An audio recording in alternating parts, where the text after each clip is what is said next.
Morning class. आज अपन पढ़ेंगे विराम चिन्ह। विराम क्या होता है? विराम को अगर एक शब्द में देखो तो विराम का मतलब होता है रुकना। विराम का मतलब क्या होता है? रुकना। देखो बच्चों, कोई भी काम एक साथ नहीं कर सकते। अगर मैं आपसे कहूँ कि आप पूरे टाइम सोते रहो तो क्या आप पूरे टाइम सोते रहोगे? नहीं। पूरे टाइम खेल नहीं सकते, हम पूरे टाइम खा नहीं सकते। हर काम को हम रुक रुक के करते हैं।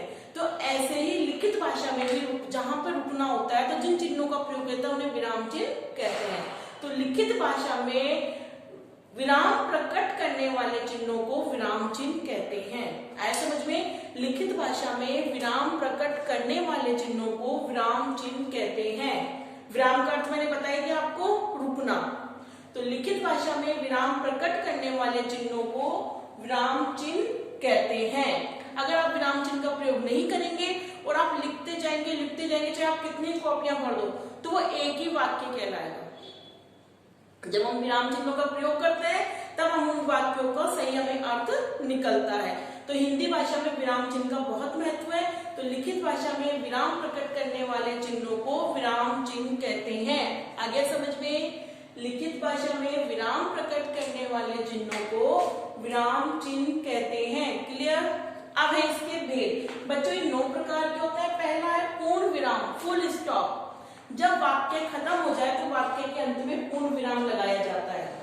राम एक अच्छा लड़का है, हो गई बात खत्म। अब पूर्ण विराम लगा दो। ठीक है?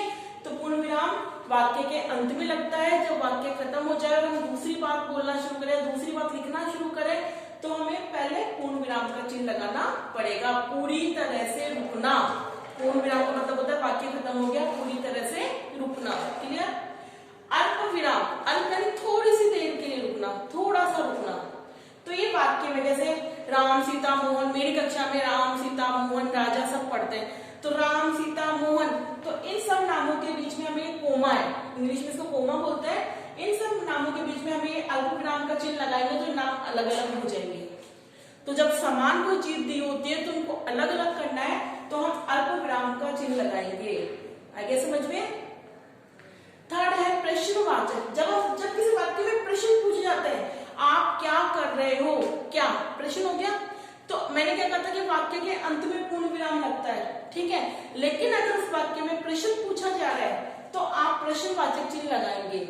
यदि वाक्य में प्रश्न पूछा जाए तो प्रश्नवाचक चिन्ह का प्रयोग किया जाता है। समझ में आ गया? तो वाक्य के अंत में केवल 2 ही चिन्ह लगते हैं, एक तो पूर्ण विराम और एक प्रश्नवाचक। क्लियर? अब मैं विस्मयादि बोधक वही जहां हर्ष खुशी दुख आदि का बोध होता है। जैसे अरे क्या हुआ तो अपन लिखेंगे अरे। अरे लिख के विस्मयादि बोधक का चिन्ह लगा देंगे और फिर जो वाक्य है वो लिख देंगे ये क्या हुआ। ठीक है ना? तो विस्मयादि बोधक जहाँ पे हर्ष खुशी दुख आदि का बोध होता है वहां पे इस चिन्ह का प्रयोग किया जाता है। क्लियर? पूर्ण विराम समझ में आ गया? पूर्ण विराम वाक्य के अंत में लगता है। अल्प विराम थोड़ी देर के लिए रुकना। तो समान वाक्यों को या समान पदों को अलग अलग करने के लिए अल्प विराम का प्रयोग किया जाता है। प्रश्नवाचक, जिस वाक्य में प्रश्न होते हैं उस वाक्य के अंत में प्रश्नवाचक चिन्ह लगाया जाता है। विस्मयादि बोधक, जहां मन के भाव प्रकट होते हैं वहां पे विस्मयादि बोधक चिन्ह का प्रयोग किया जाता है। क्लियर? अब है उद्धरण चिन्ह। उद्धरण चिन्ह बच्चों, जैसे इकहरा उद्धरण इस तरह पर लगाते हैं। जैसे किसी मेरी इस पुस्तक का नाम भारती है, तो जब किसी का नाम देना है या किसी का उपनाम देना है तो इकहरे उद्धरण में लगाया जाता है। क्लियर? और एक होता है दोहरा उद्धरण, यानी कि ऐसे। ठीक है? तो किसी की कही हुई बात को बिना परिवर्तन के हम इसमें लिखते हैं। महात्मा गांधी ने कहा अहिंसा परमो धर्म, तो महात्मा गांधी ने कहा और फिर दोहरा उद्धरण चिन्ह लगाएंगे, उसमें लिखेंगे अहिंसा परमो धर्म। यानी किसी की कही हुई बात को बिना परिवर्तन के इस उद्धरण चिन्ह में लिखी जाती है। तो उद्धरण चिन्ह समझ में आ गया आपको? एक इकहरा उद्धरण चिन्ह होता है जिसमें एक होता है और एक दोहरा उद्धरण चिन्ह होता है जिसमें 2 होते हैं। इकहरे में किसी का नाम उपनाम आता है और दोहरे में किसी की कही हुई बात बिना किसी परिवर्तन के ऐसे कैसे लिख दी जाती है। आगे समझ में? नेक्स्ट देखिए योजक चिन्ह। योजक चिन्ह क्या होता है? 2 शब्दों को आपस में जोड़ने, 2 वाक्यों को जोड़ने या किसी की तुलना करने में के लिए इस चिन्ह का प्रयोग किया जाता है। राम सीता, जैसे राम और सीता, तो ये इनको जोड़ दिया। रात दिन, ठीक है ना, तो किसी का नाम, दो नामों को आपस में जोड़ने के लिए, उनकी तुलना करने के लिए योजक चिन्ह का प्रयोग किया जाता है। निर्देशक चिन्ह, किसी बात का उदाहरण देने के लिए, किसी बात का उदाहरण देने के लिए या निर्देश देने के लिए निर्देशक चिन्ह का प्रयोग किया जाता है। ये भी ऐसा ही होता है, ठीक है। जैसे किसी व्यक्ति, वस्तु, स्थान, भाव आदि के नाम को संज्ञा कहते हैं, ठीक है, इसका उदाहरण है। उदाहरण के बाद ये आप लगाएंगे और फिर उनको उदाहरण लिख देंगे, ठीक है। तो किसी चीज का निर्देश देने के लिए या उदाहरण देने के लिए हम निर्देशक चिन्ह का प्रयोग करते हैं। समझ में आ गया। लाघव चिन्ह, लाघव चिन्ह क्या होता है बच्चों, किसी बड़े शब्द को छोटा करने के लिए, जैसे अपन बोलते हैं डॉक्टर, ठीक है, अब डॉक्टर हो गया तो आप क्या करेंगे, ये देखिए ये लगा देंगे, तो हमें इसको क्या हो जाएगा, डॉक्टर, ठीक है। बड़े शब्द को छोटा, राजस्थान, तो राजस्थान है तो ये लिखा और ये लगाया लाघव चिन्ह, ठीक है। बड़े शब्द को छोटा करने के लिए लाघव चिन्ह का प्रयोग किया जाता है। क्लियर।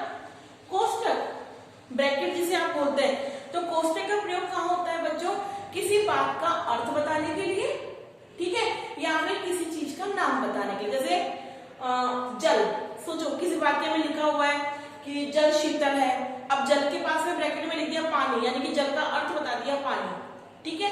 तो किसी शब्द का अर्थ बताने के लिए या किसी का नाम बताने के लिए कोष्टक का प्रयोग किया जाता है। ये आपके विराम चिन्ह कंप्लीट हो गए। आगे समझ में एक बार देख लो, लिखित भाषा में विराम प्रकट करने वाले शब्दों को विराम चिन्ह कहते हैं। लिखित भाषा में विराम प्रकट करने वाले शब्दों को विराम चिन्ह कहते हैं। ये 9 प्रकार के होते हैं। पहला है पूर्ण विराम, पूरी तरह से रुक जाना, वाक्य के अंत में इसका प्रयोग किया जाता है। सेकंड है अल्प विराम, थोड़ी सी देर रुकना, तो समान शब्दों को अलग अलग करने में इसका प्रयोग किया जाता है। प्रश्नवाचक, जब किसी वाक्य में प्रश्न पूछे जाते हैं तब प्रश्नवाचक चिन्ह का प्रयोग किया जाता है। विस्मयादि बोधक, जहां मन के भाव प्रकट होते हैं वहां पे विस्मयादि बोधक चिन्ह का प्रयोग किया जाता है। उद्धरण चिन्ह, उद्धरण चिन्ह 2 प्रकार के होते हैं, इकहरा उद्धरण और दोहरा उद्धरण। जब किसी का नाम या किसी पुस्तक का नाम या किसी का उपनाम देना होता है तो इकहरा चिन्ह का प्रयोग किया जाता है, और जब किसी की कही हुई बात को बिना किसी परिवर्तन के ऐसे कैसे लिखना होता है तो दोहरा उद्धरण चिन्ह का प्रयोग किया जाता है। क्लियर।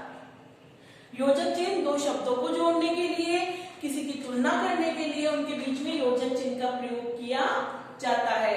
निर्देशक चिन्ह केवल उदाहरण देने के लिए या निर्देश देने के लिए निर्देशक चिन्ह का प्रयोग किया जाता है। लाघव चिन्ह किसी बड़े शब्द को छोटा बनाने के लिए यानी संक्षिप्त बनाने के लिए लाघव चिन्ह का प्रयोग किया जाता है। और कोष्टक किसी का अर्थ, किसी शब्द का अर्थ बताने या नाम बताने के लिए कोष्टक का प्रयोग किया जाता है। तो आगे आपको ये चैप्टर समझ में विराम चिन्ह वाला, तो इसके 2 क्वेश्चन करेंगे। विराम चिन्ह किसे कहते हैं, विराम चिन्ह किसे कहते हैं। सेकंड क्वेश्चन लिखेंगे, विराम चिन्हों के भेदों के नाम लिखिए। तो आपको भेदों के नाम भी लिखने हैं और चिन्ह भी लगाना है, ठीक है ना। भेदों के नाम लिखकर उनके चिन्ह भी लगाने, जैसे मैंने ब्लैक बोर्ड पे लिखा है पूर्ण विराम, फिर ऐसा अल्प विराम, फिर उसका चिन्ह प्रश्नवाचक, उसका चिन्ह विस्मयादि बोधक, उसका चिन्ह उद्धरण चिन्ह, योजक चिन्ह लगा दिया, निर्देशक चिन्ह हो गया, लाघव चिन्ह हो गया, कोष्टक, मतलब आपको नाम भी लिखने हैं और उनके चिन्ह भी लगाने हैं, ठीक है। समझ में आ गया आपको। Thank you.